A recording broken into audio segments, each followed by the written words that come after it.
Serbiyanın Rudnica owasında häkimetler Kosovo boýunça konfliktiň dowamında bepat bolan albanlaryň jesetlerini gazyp çygarmak boýunça işleri jemlediler.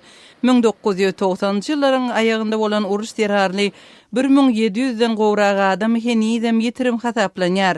Olaryň köpüsiniň Kosovo bilen serhede gola ýerleşýän Rudnicadaky köpçülikligiň mazarda jaýlanan bolmagy çak edilýär. Orsiýetde tanymal edebi tanqidçi we Sowet edebiýatynyň taryhçysy Benedikt Sarnov Moskwada jaýlandy. Sarnowyň maşgalaty we jan köýürleri edebiýatçylaryň merkezi öýünde geçirilen hoşlaşyk çäresine gatnaşdylar. Sarnowyň soňky eserleri Sowet lideri Iosif Staliniň Sowet ýazyjylary bilen gatnaşyklaryna bagyşlanypdy.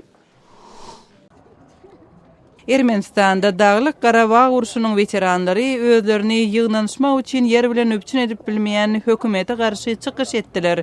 Protestçiler häkimet başyndaky Respublikan partiýasynyň Yerewandaky edarasyna çelni ýöriş geçirip, öz duşuklarynyň şu ýerde geçirip başlajagyny duýdurdylar.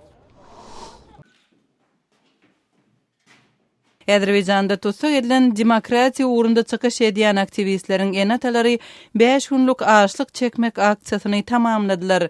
Nida hereketiniň 8 sany ýaş aktivisti hökümete garşy protestleri gurnamakda aýplanyp, geçen ýylda tutsak edilipdi. Olara 8 ýyl türme tutsaklygy garaşýar. Amnesty International guramasy olary wyjdan ýesirleri diýip hasap edýär.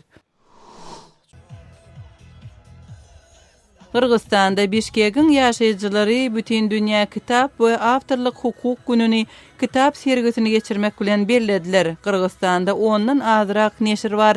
Ýurtda kitap dükanlarynyň sany hem Sowet Soýuzynyň dargamagyndan soň 5 hesse azalypdy.